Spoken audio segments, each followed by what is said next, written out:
In alphabetical order, the candidates for Flagler County Sheriff include Don Fleming,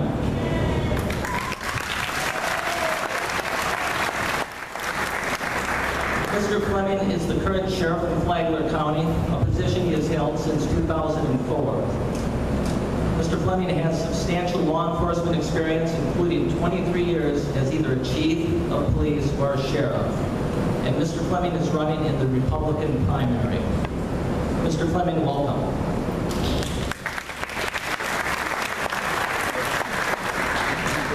The next candidate is James Manfrey.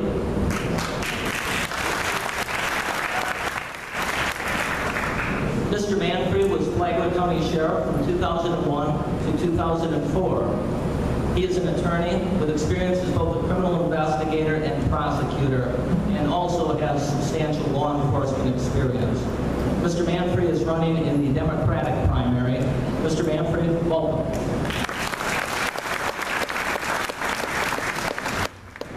The next candidate is John Pollinger.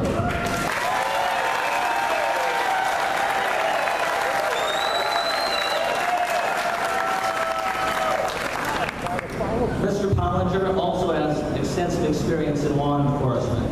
Among other positions, he was the chief of police in Middletown, New York. Mr. Pollinger. Oh! Ouch! I don't know my jerseys from my New Yorks. I'll tell you what, I'm probably the only person in Flagler County right now who doesn't know that. My apologies.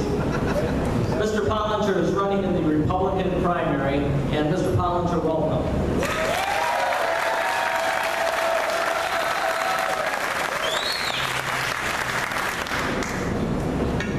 The next candidate is Ray Stevens.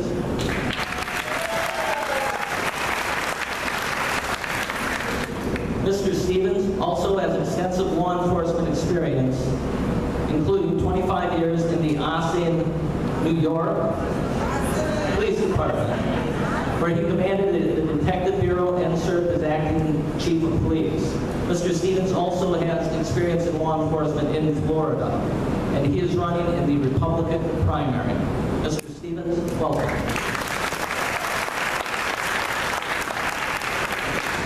And the final candidate is Carl Tozzi.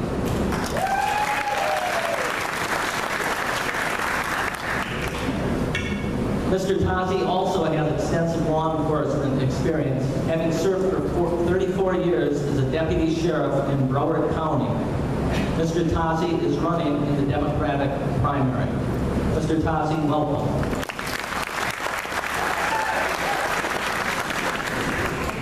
Now, candidates, before we begin, one final point. Our timekeeper tonight is News Journal political editor, Derek Catron. Everybody, Derek.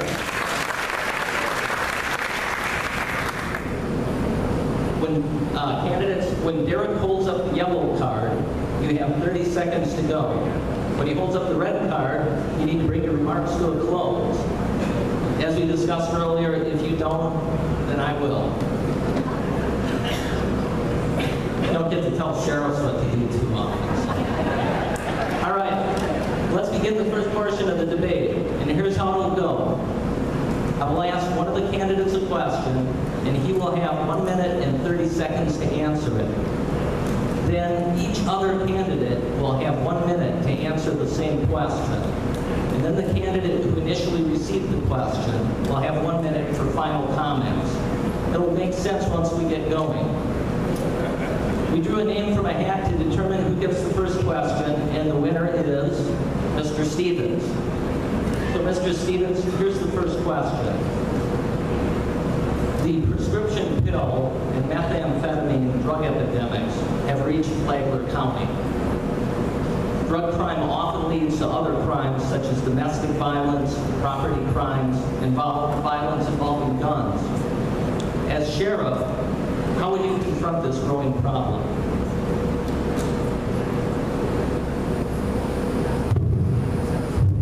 Gotta get used to this, Mike. Well, in dealing with the prescription and the proliferation of prescription prescription drugs that has now reached epidemic proportions, one has to be careful not to throw the baby out with the bathwater. There are many people who require prescription medications and who are not candidates for back, neck, knee, or hip surgery. My approach is going to be that we will single out through investigation, undercover operations, using the statewide computer system, working in conjunction with the Department of Health, Division of Quality Assurance, to ferret out physicians, doctors that are unethically or illegally prescribing prescription medications. That's going to be my target, because I don't believe in punishing the many for the actions of the few. Thank you. If you could, remain silent and just allow them to discuss the questions. And Mr. Tazi, you have 1 minute for the same question. You need to address the doctors and the pain clinics. The pain clinics are where the people are getting the oxycontin and the Vicodin and everything else. Those are the doctors that need to be looked into, and those are the doctors that need to be arrested and prosecuted. We have a lot of people out there that are on medication that need the medication. There's also a lot of people out there that know which pain clinic to go to and get 100, 200, 300 oxys. Because they're very cheap at the pharmacy, which is ridiculous, and then they go out and sell them. So as sheriff, the first thing I would do would target the pharmacies and doctor pain clinics that are issuing excessive amount of pain pills that they should not be doing. Thank you. And Mr. Fleming, you have 1 minute on the same question. Thank you. As a sheriff and a member of the Florida Sheriff's Association, 2 years ago we started doing lobbying with the representatives of Tallahassee to get a database on the doctors that write these scripts. 2 years ago, 2.5 years ago, we had over 40 million, if I'm correct, of these pills out on the streets. The database that we now use with the Florida Department of Law Enforcement is less than 13 million. The programs that we have in place when we work with the HIDTA Task Force, which is the High Intensity Drug Trafficking Administration. We also work with the Tri-County Task Force in St. John's, myself, and we work diligently on undercover operations. Recently did one where we made 101 arrests in the Tri-County area. I believe that narcotics and drugs have been here for many, many years. And I sadly think that narcotics and drugs will be here many, many more years. If you do the arrest the right way, you put one away, another one takes its place. Thank you. Thank you. Mr. Manfrey, 1 minute for the same question. Well, this problem is vexing for all of law enforcement, but it also has some unique qualities here in this community. It's not just the fact that doctors are overprescribing these pills. It's the fact that we have a large population of seniors who are on medication for various reasons. People who are abusers and sellers know that. So what they do is they target older residents in order to burglarize their homes to get pills. So this is a real problem for this community. It's not a theoretical problem. This is happening in our communities. So it takes a statewide approach. It takes a regional approach to crack down on these kind of resources. It also takes using statistics to find out where burglaries are occurring. Because where burglaries are occurring, most likely, that's where users are trying to get money for their prescription, for their drug habit, or the sellers are trying to get supply. So it has to be a coordinated effort. Thank you. And Mr. Pollinger, you have 1 minute for the same question.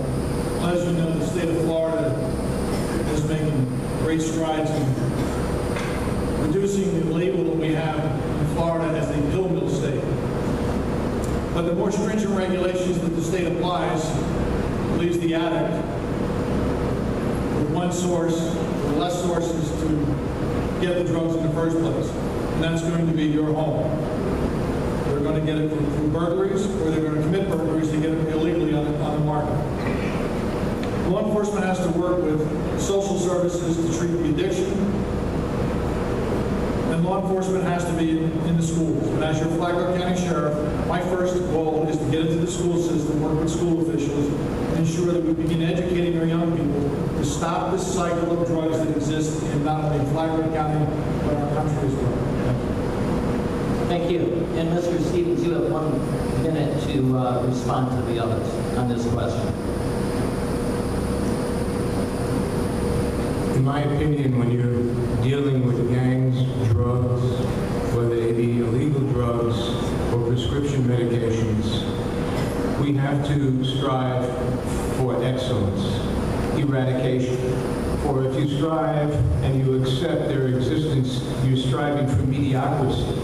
And striving for mediocrity leads to failure. Thank you.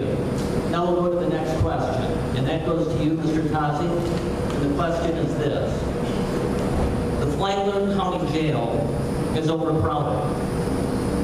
What should the next sheriff do to resolve this issue? Should we build a bigger jail? Or should we let some of those who are incarcerated out early to relieve overcrowding? How do we deal with this issue? Well, we know that crime is not going to go away, and we're not going to let them walk the streets just because our jail is overcrowded. I myself, we're going to have to come up with something, and I think we need to look into the half-cent sales tax. And I think we need to go ahead and get that jail remodeled or built, because it's only for your safety that we're doing this, and the safety of the detention people that work in jails. Because when we put somebody in the jail, somebody has to get out of the jail. And as you notice, lately, there's been 3 armed robberies with a guy with a knife in 3 gas stations. There's been a stabbing at the European Village. Crime is not going away. And I'm here as your sheriff to see that your safety is protected in your home, where you work, and at your play. And I need a jail that will house these criminals. This jail is too old-fashioned and even unsafe for the correction people to work safely in there. Thank you. Mr. Fleming, same question. Thank you. I think Jim can agree with me on this. When he was sheriff for 4 years, we were going to the commission about the jail. I've been sheriff now going on 8 years. There is a overcrowded problem, but there is also a problem with the way our economy is right now. And $22 million to build a new jail just doesn't go with me right now. I believe that we need to add on in smaller doses over the next few years, where we add a part on 90 beds, a few years later another part on with 90 beds, and try to work with the judges as we do now, with Judge Zambrano doing first appearances of violation of probation once a week, where we get these inmates up to the state prison and out of the jail facility. It works, and we couldn't do it without the judges. Thank you. Mr. Manfred, you have 1 minute for the same question. As the sheriff said, 9 years ago, I went to the county commission and said, in a couple of years, we're going to be in a crisis situation. And when I say a crisis, it means exactly what has occurred here and what will occur. When I became sheriff, we had a deputy who broke out of the prison because of the inadequate nature of the facility, went on a high-speed chase and struck a prison chaplain on his way to the jail and killed him right here at the Hamilton Bridge. That should have been enough to motivate the commission to take a good look at this jail. It was designed in 1992. It's not adequate for our present uses, but I agree totally with the sheriff. We don't need $22 million. I don't think any of us have confidence that our commission can adequately build after they overbuilt the courthouse and government service buildings. This can be done with concretables. It can be done in an efficient way without taxing the public, and I would use my background to ensure that. Thank you. Mr. Pollinger, same question to you. Well, as you know, as Sheriff Flagler has stated, each and every day, our judges in Flagler County have to make a decision. If someone is incarcerated, someone must be let go. The jail hasn't changed in size in 22 years, yet our population has increased dramatically. It's stagnant now, but our population will increase again once the economy improves. Our county commissioners asked for the grant to help offset the cost on the addition and improvements to the county jail. I don't believe we should give up on that quest. I'm willing to go to Tallahassee as your sheriff with the Board of County Commissioners and pound on doors if necessary to make the point known that we need assistance in Flagler County. If it requires intervention from the federal government to seek federal funding, that's what I will do. And only as a last resort will I make my case to the taxpayers of Flagler County for any increase or stabilization of taxes to enhance or expand the Flagler County jail. Thank you. Mr. Stevens, same question to you. Well, the end-all cure-all solution would be to build a new jail. But in this economic environment, that's an unrealistic possibility. I think for the time being, the approach has to be perhaps less physical custody arrests for minor violations. The issuance of appearance tickets or notices to appear would not only lessen the backlog in the booking area, it would also ease the court calendar. Piecemeal addition to the jail, I guess that would be a temporary solution, but certainly not a cure-all at this point. Thank you. And Mr. Tazi, you have 1 minute to respond to the others on that same question. The sad part about this whole thing is that we got burned on this Taj Mahal. They should have all been indicted. Now the jail is suffering because of what happened to the Taj Mahal with overspending. What is a life worth? Are we going to end up having one of our correction deputies getting killed like they did at the Correction Institute down in Volusia? Are we going to have one of our citizens on the street getting killed because we had to release some thug because we were overcrowded? You have to stand up to the plate and demand that you get the protection that you deserve as the citizens of Flagler County. Thank you. The next question is to Mr. Fleming. And Mr. Fleming, the question is this, and it takes a little while for me to get through all of this one, so bear with me. Last fall, a woman named Francois Procure was struck by a vehicle and later died. In the wake of this tragedy, it was learned that when emergency dispatch received a call that Ms. Procure was laying on the side of the road, the dispatcher, per policy, sent an ambulance to the scene, but not a deputy in a squad car. Hours went by before the Sheriff's Department realized that Ms. Procure had been struck by a vehicle. Here's the question. If a person is found unconscious on the side of a road, should a deputy be dispatched to the scene in all such cases? We've researched that. It was an accreditation policy that was started before me. And we researched that from the state of Florida. About 80% of all law enforcement office agencies have the same policy that we have in effect. We dispatch an ambulance. The ambulance makes an ID, makes a call whether we need a deputy to appear or not. The unfortunate situation in that was that the ambulance people that arrived there didn't know that Ms. Blackwell was hit by a vehicle, so they didn't have any reason to call a deputy. They treated her at the scene, put her in the ambulance, and transported her to the hospital. We've looked at changing that policy. We've looked at a number of different types of policies, but we seem to think the policy that we have in effect is the best kind of policy to work. Thank you. Mr. Manfred, same question to you. Again, I was the sheriff who got the office accredited for the first time in 8 years. And I disagree. This is a misapplication of accreditation policy. The fact is that accreditation policy is that when a first responder is called out to an incident, the deputy should follow. Now, this was not a medical incident. This was a suspicious incident. There was a person lying on the side of the road.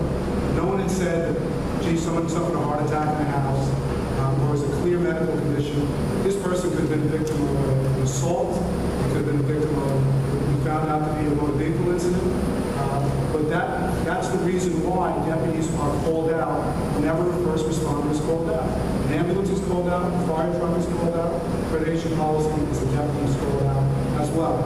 Now, the deputy can get there if it's a pure medical issue, then the deputy can be cleared from that. But this is the actual reason why the deputy responds. So it's the deputy who makes that decision, not a fireman or an ambulance person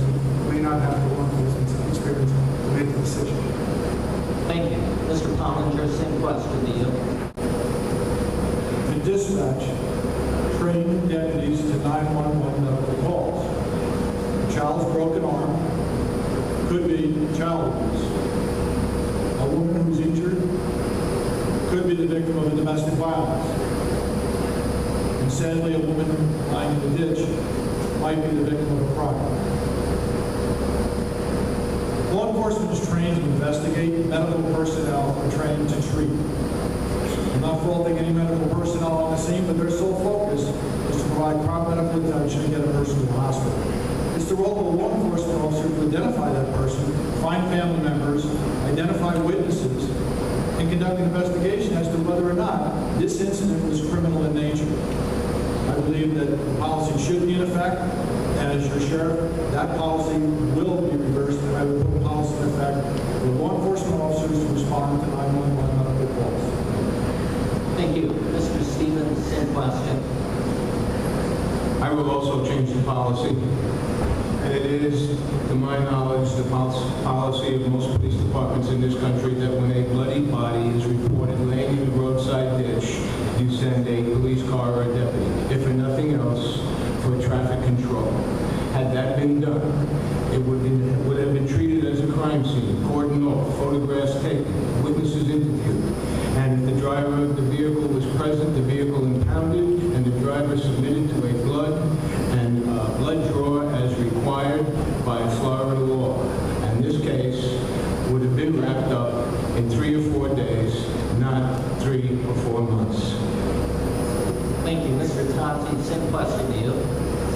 As a shift commander down in Fort Lauderdale with the Broward County Sheriff's Department, we always responded to illness calls. When the deputy or police officer goes to the academy, they're well trained in first aid tactics. And a lot of times they make it to the scene before the first aid unit does. And if they're having a heart attack or trapped or whatever, the deputy there can render aid until the paramedics arrive. So as taxpayers, you should have a unit sent on every illness call. And as sheriff, I will make sure that is done. Thank you. Mr. Fleming, you have the final word on this question. Thank you. That was an accreditation policy that was in the first accreditation. It was passed by the state. I look at that and I say to myself that if it's an accreditation policy that's been working for years and years and years, and we get to a crime, we get to a scene where a lady's lying on the grass bleeding, first thing we want to do is to treat her medically, not to start a crime scene, but to treat her medically and get her to a facility that can possibly save her life. I believe that what happened that night is a true tragedy, but I also believe that the policy that we have in effect works. Thank you. The next question goes to Mr. Manfred. The office of sheriff is politically partisan, despite what any of you might want to say or think. And that's why both Democrats and Republicans are running in this primary. Eventually, someone will be elected. What will you do to ensure political relations won't follow judgments of law when you are elected? I would continue the policies that I had as a sheriff from 2001 to 2005. By creating community-oriented policing policy, you get the community involved in the process of law enforcement. And what a community-oriented policing policy simply is, and it's been implemented from New York City to Daytona, and it's been a very effective policy, is that you make positive contacts with the public. The only time you see a deputy under the present policy is when you're either being issued a traffic ticket or you have some sort of medical need or criminal need. Community-oriented policing policy forces a positive relationship with the deputies and the public, so they have confidence that the deputies are one of them, part of the community. In addition, what we created was a community advisory group that was made up of people throughout the community, people who I did not know, who would meet on a monthly basis to talk about issues that were of concern to the community. They also took complaints about the sheriff's office. There were anonymous complaints. We had an anonymous phone where these calls came in. the civilian advisory board would review those complaints, and then would advise me if there was some policy that needed to be changed or some training that needed to be trained inside the agency. I think by inspiring that kind of interest throughout the community, to avoid any of these potential fairness questions or political issues. Thank you. Mr. Pollinger, same question to you. Would you just repeat that question one more time? Yes, the office of sheriff is politically partisan, which is why both Democrats and Republicans are running in this race. And eventually someone will be elected. If you're elected, what will you do to ensure political relations won't cloud judgments of law? Thank you. This is my first run for political office, and I understand it's a political process. But I've said repeatedly to anyone who has chosen to support me, there will be no reward for those who do. And I've told others who choose to support other candidates, there will be no penalty for those who do not. This cycle every 4 years of payback and reward has to stop. As your sheriff, in January, the politics of the agency will stop. We're going to go back to law enforcement. I do not want, nor will I expect, personal loyalty.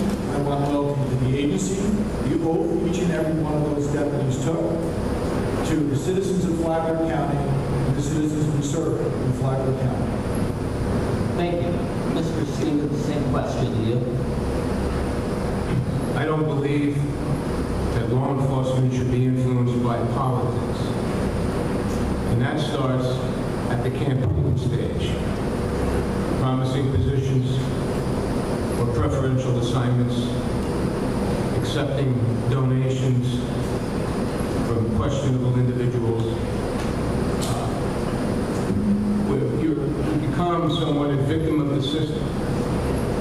Under my administration as sheriff, everyone will be treated equally. Everybody will be given an equal opportunity, whether it's fair or not. The only fair way is to treat everyone equally. Thank you. Thank you. Mr. Kasi, same question to you.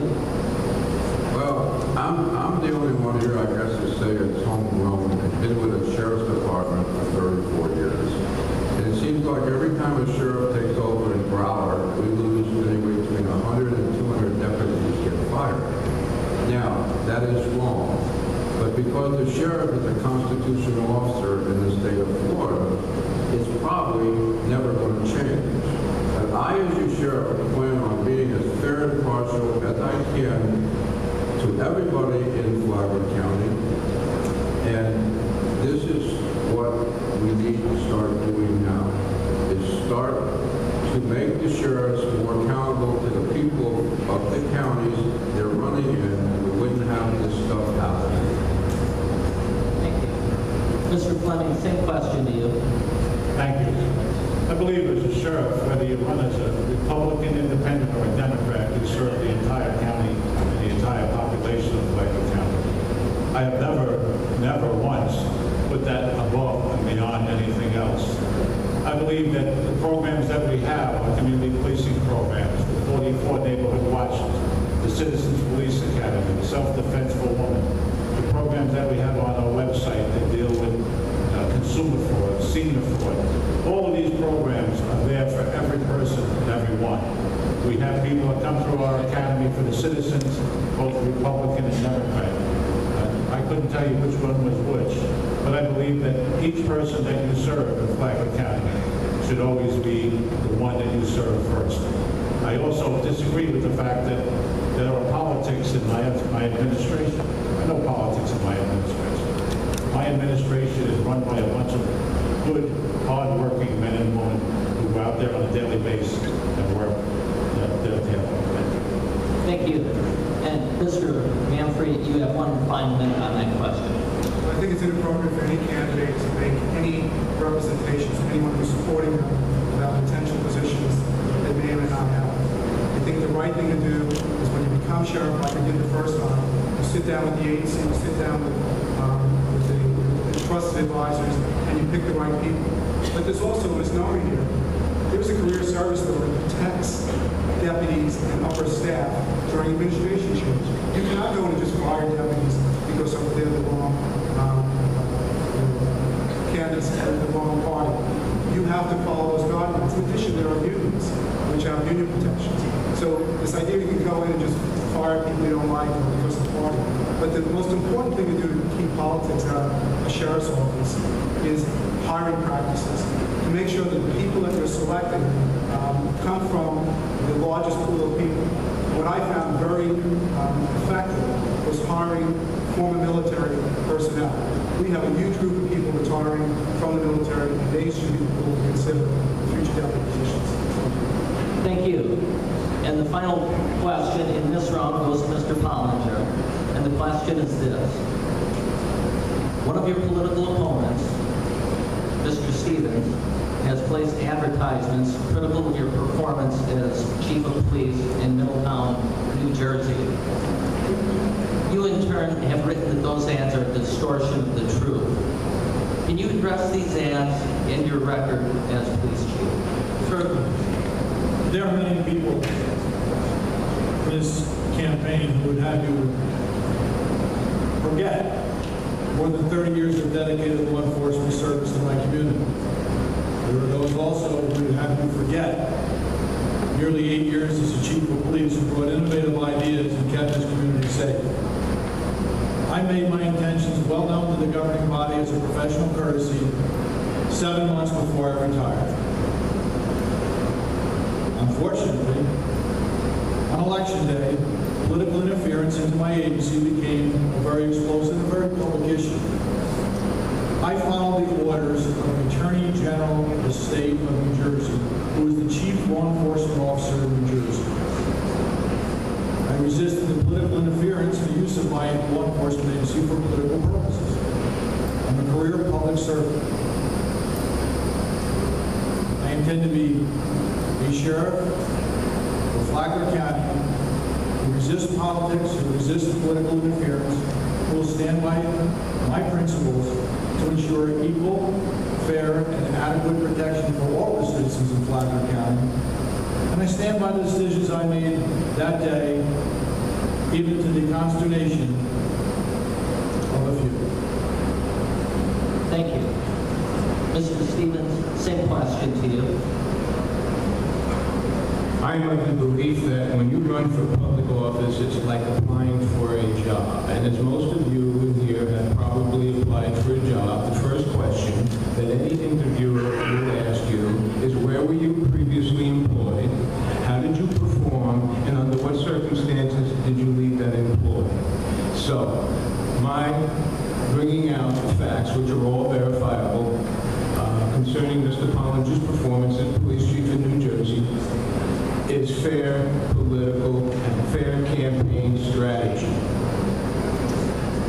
However, everything in my ad, and accordingly, everything in my ad is verifiable. Mr. Pollinger's account does not agree with the account printed in the Asbury Park Press, March 1st of 2004 issue.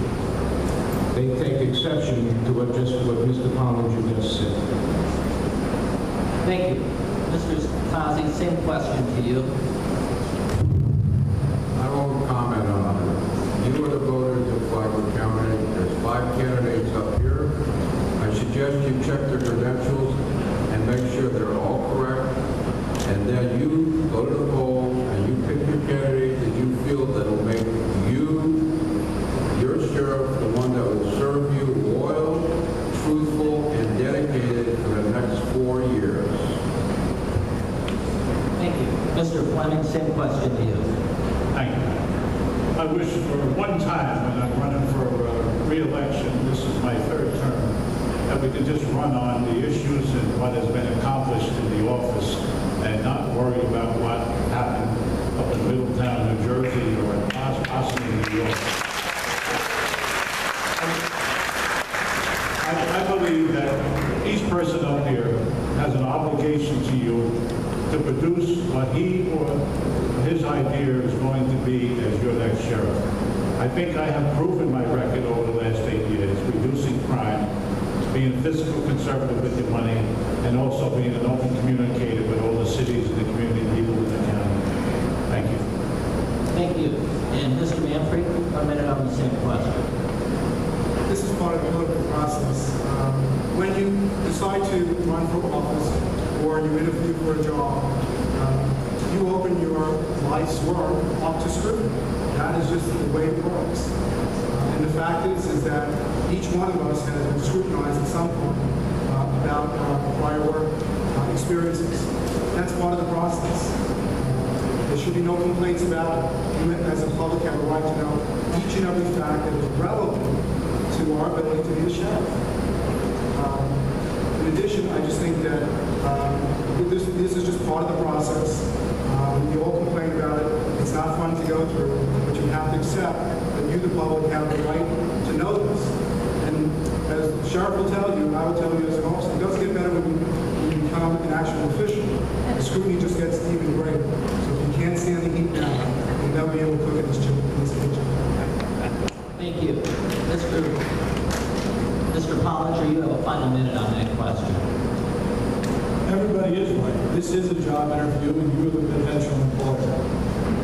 And I know of no other location when an applicant walks into the room, and the first person we can talk about is the person waiting to be interviewed. If I criticize others, and that's all I do, the only thing you've learned about me is my ability to criticize. I was scheduled to retire on December 31st. That is well documented, and I put that on my website. I've also put on my website the comments from the mayor, the township committee, as well as the administrator I later had a public disagreement with, who talked about the accomplishments during my tenure as chief of police. I delayed my retirement for 2 more months trying to get a resolution to the issue, and when no issue was resolved, it was going to be forthcoming. I retired effective February 28th, 2 months past my retirement date. There comes a time in each person's life when you need to close that chapter and move on to the next chapter in your life. And as your Flagler County Sheriff, that's what I intend to do. Thank you. Audience, please, if you can refrain from responding to the candidates throughout the rest of this debate. Okay, we're now at the point where candidates have an opportunity to ask questions of their fellow candidates. Here's how it will work. We had talked earlier about the possibility of having time for 2 questions from each candidate, but I think we're going to have to leave it at 1 question per candidate. So here's how it will work. Each candidate gets up to 30 seconds to ask 1 question of their fellow candidate who's running. It's up to them if they want to ask a fellow Republican or a fellow Democrat or go out of that area. Then the person who receives the question will get 1 minute and 30 seconds to respond, and then the person who asks the question has 30 seconds to respond to that answer. Again, it'll make sense as we get going.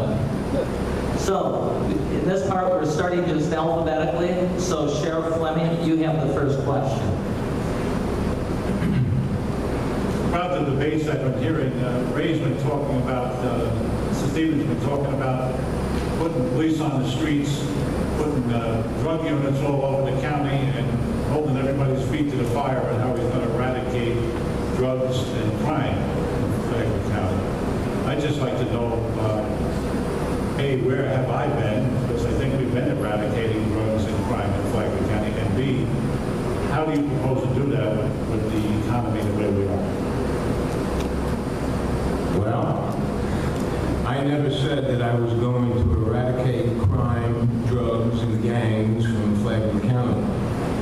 What I said was that I would put a serious dent in their operation, because making a drug sweep, as we call it in the business, every 3 years or twice a year, especially before elections, is simply not enough.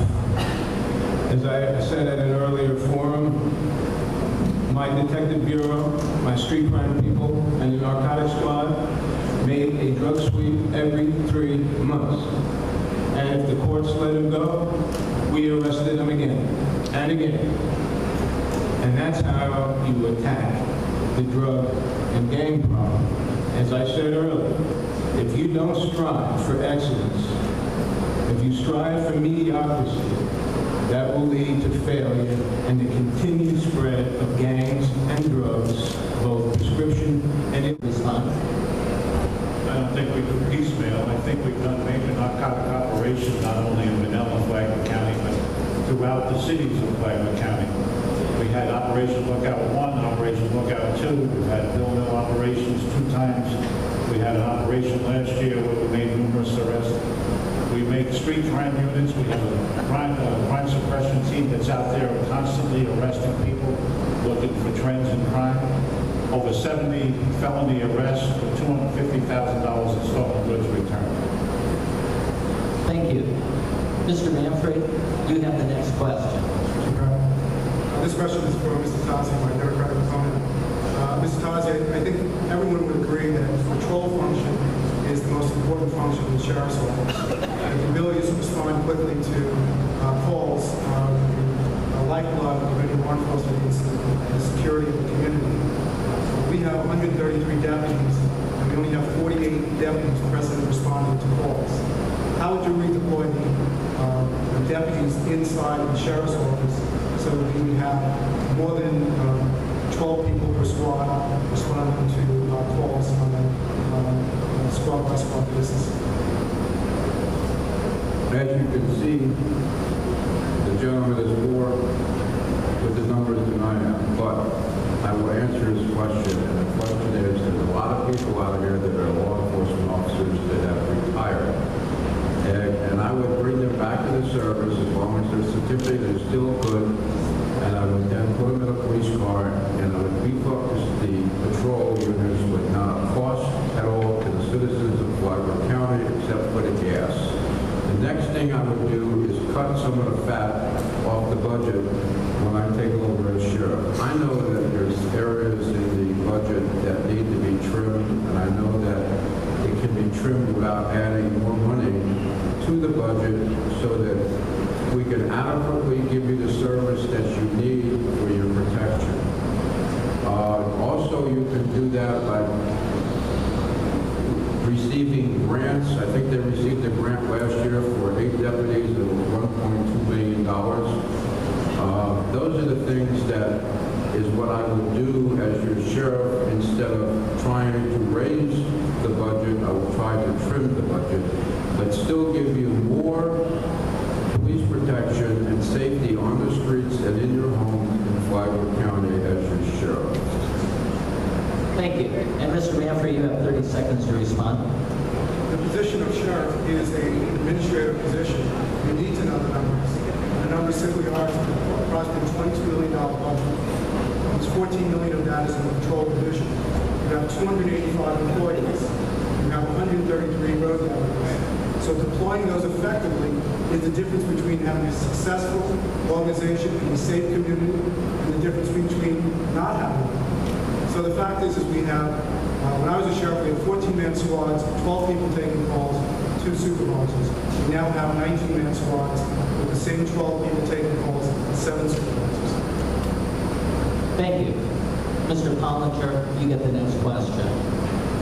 My question is for Mr. Stevens, and I'd just like to go back to the statement that you never promised anybody that you're going to eradicate drugs and gangs in Flagler County, because it was that same man that we spoke about earlier that you actually made that promise and checked off that box. So I'm going to ask you, how do you plan to eradicate drugs, and how do you plan to eradicate drugs when no other law enforcement officer in the history of the United States has been able to accomplish that promise? The ad says a promise. I didn't say, I never said, and I will never say that I am going to eliminate all crime and all drugs and all gangs from Flagler County. However, I promise to try to do my best to do so. Here again, you can't settle for mediocrity. You have to set your sights high. And if you don't, you will fail. Simple as that.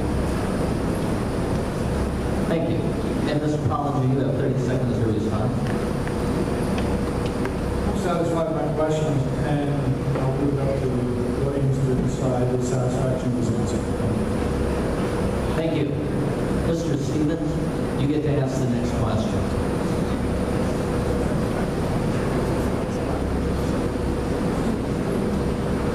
I have a question for Mr. Palmer.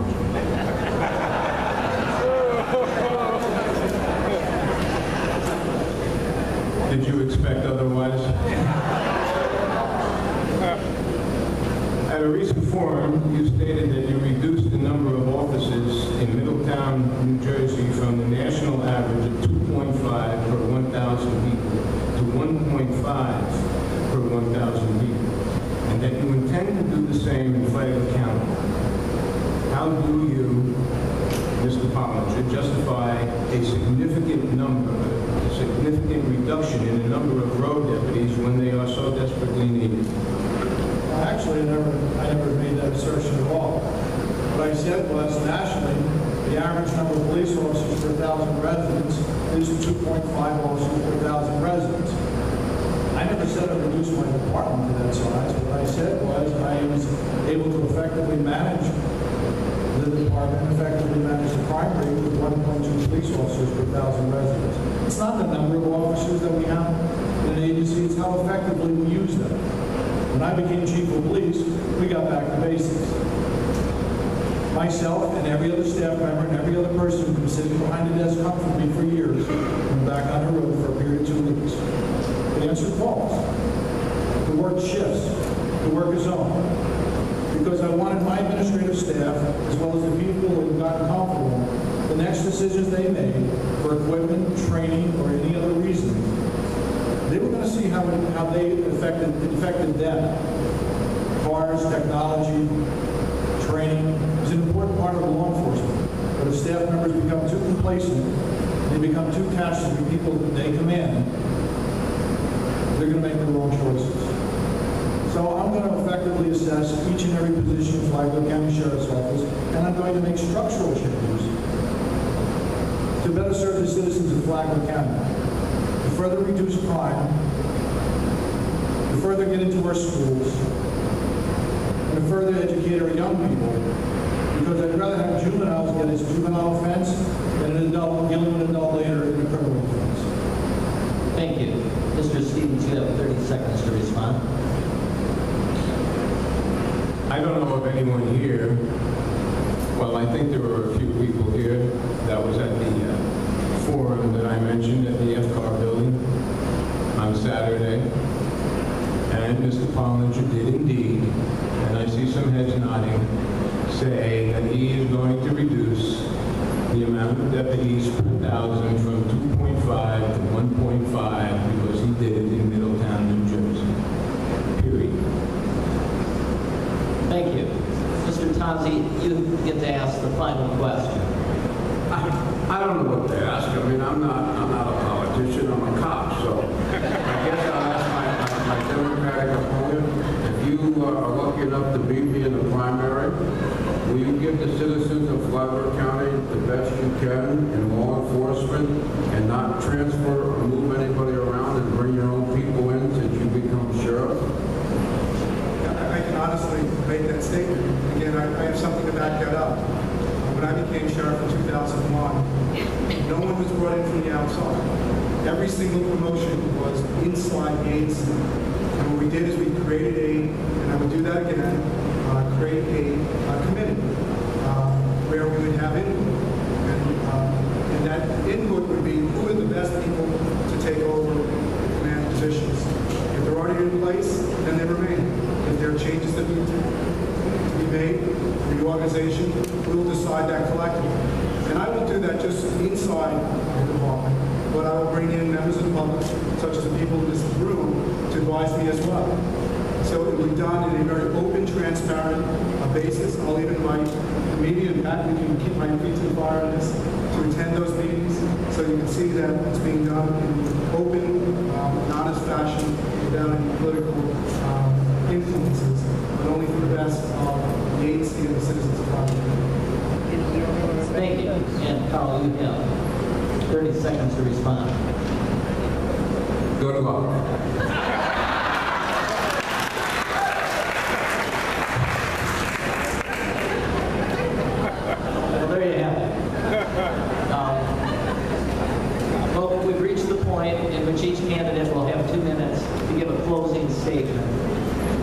closing statements will be given in reverse alphabetical order. So, Mr. Tazi, you get the first 2 minutes. I gotta get my walker after sitting down.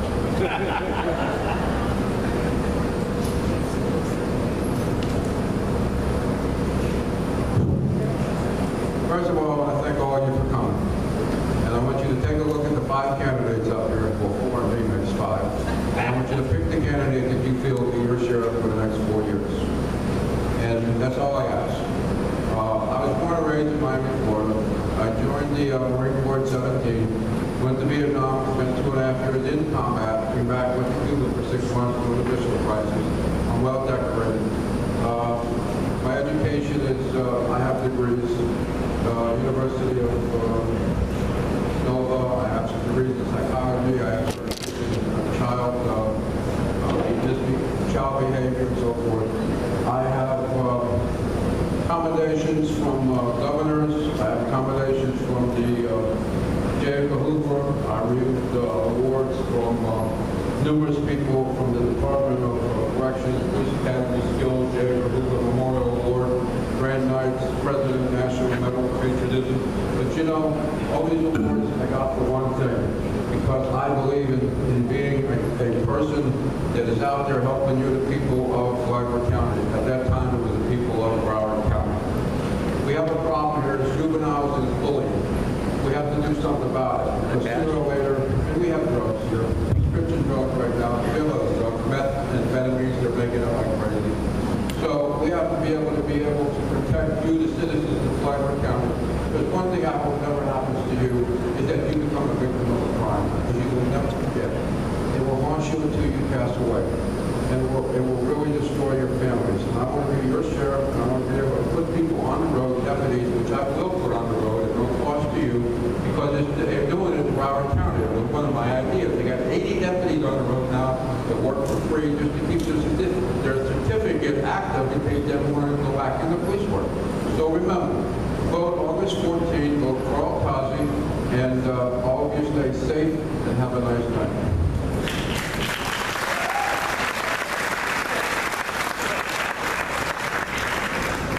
Mr. Stevens, the next 2 minutes are yours.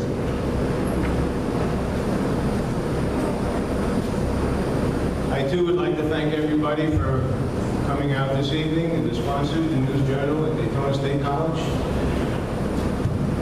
Unfortunately, I won't have time to go into my background and experience.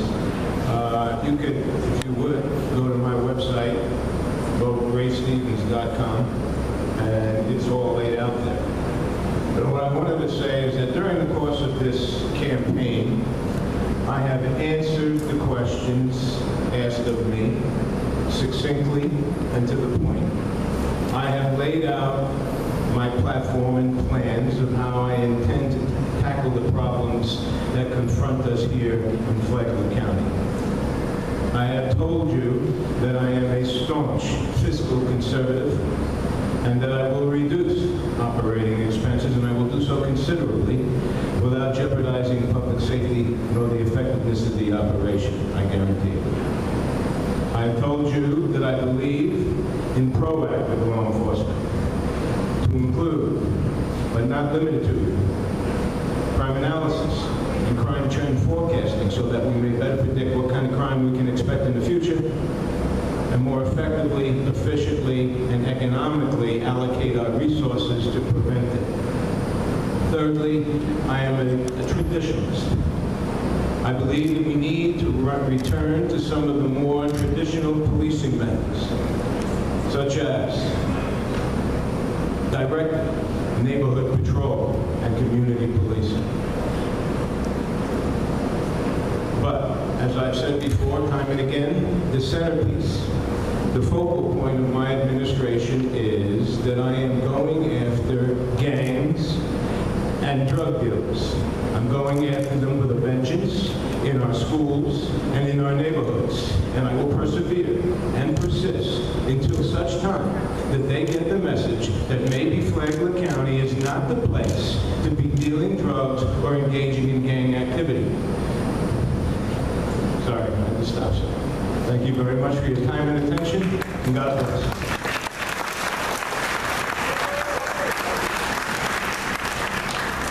Mr. Pollinger, you have the next 2 minutes. I'll display my fault by pulling out the glasses and only for the second time in this campaign, read a statement I prepared earlier. Thank you, Pat, for having us here tonight. Thank you, everyone, for sitting through this. And I'll give you a pass on Middletown mistake because there are actually 14 Middletowns across the United States. The real question here tonight is about selecting a person who's willing to make tough decisions that are sometimes unpopular with you, but supported by the majority, which is based upon the law. As a person who's commanded a law enforcement agency of over 100 officers, I believe the citizens of Flagler County need a sheriff who is willing and able to make firm decisions when necessary, which are always in the best interest of the agency and in the best interest of the citizens we serve. There are those who would ask me to ignore my nearly 3 decades of service to my community, and I discussed that already. But even a deputy, a sergeant, or even a lieutenant, for that matter, can make easy decisions and placed in the sheriff's office to make those easy decisions. The citizens want their sheriff to make decisions that are based upon the oath we take and the law we are sworn to uphold. When a crisis occurs in Flagler County, citizens want and need a sheriff who will make decisions rather than someone who has never faced those decisions in his career at any time. Flagler citizens want and need a sheriff who will do what's right when nobody is looking. This is why the Coastal Florida Police Benevolent Association and Coastal Florida Public Employees Association, representing a large number of deputies and civilian staff at the Flagler County Sheriff's Office, have overwhelmingly endorsed my efforts to become your next Flagler County Sheriff. Tonight, I'm asking for your endorsement as well in a vote 2 weeks from today, August 14, on election day. Thank you.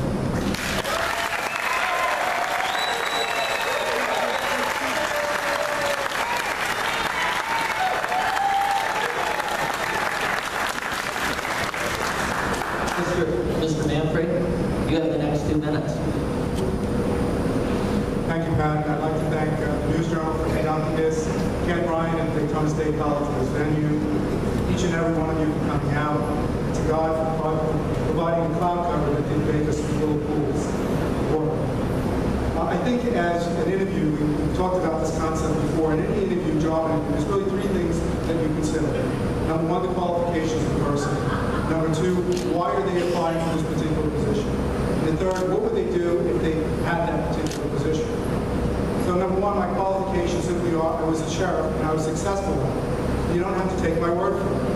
The fact is, in 2004, my last year as sheriff, we got accredited for the first time in 80 years. A separate independent body came down and found that our policies adhere to the highest standards in the state of Florida. I will go to my third and end with my second point. What would I do when I become the sheriff? You've heard me, number 1, indicate community-oriented policing will be the bedrock of everything we do. Our deputies will be involved in the community. You will be involved in how the sheriff's office operates. And I will have a voice always for your input. Number 2, we're going to have ethical training. I did this once before in 2001. I took over an office that had lots of questions about it. And we put every single employee through ethical training. So every single employee, including the road deputies, knew how high my standards were. The third thing is a business approach to the sheriff's office. I believe there is more efficient ways to spend your dollars than I will. And finally, why am I running for this office? I've lived and worked in this community for 15 years. My wife for 29 years, Cornelia, and my 3 children have all lived in this community. My 3 children have grown up here. I'm embedded in this community. I intend to live every last day that God allows me into this community. And I believe that kind of passion is what will ultimately bring success to the sheriff's office. Thank you. Look for your support on August 16th, 14th. Thank you.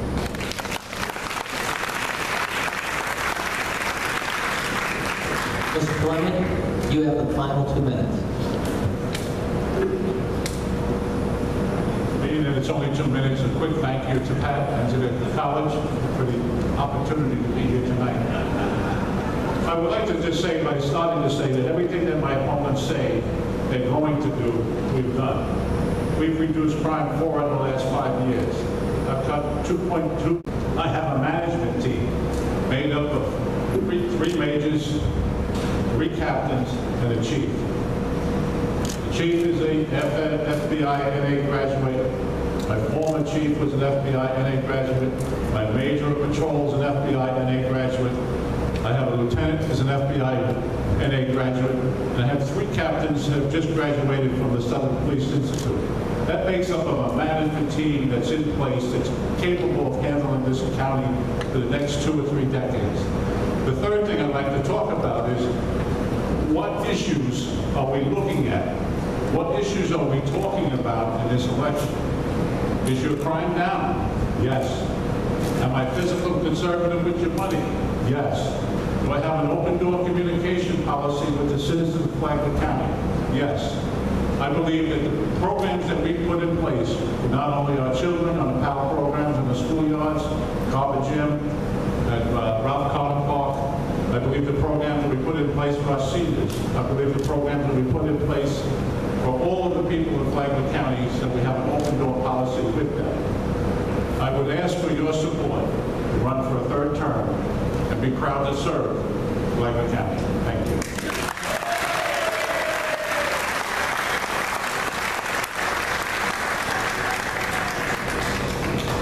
All right, that concludes tonight, except let's give the candidates a great round of applause for a spirited debate.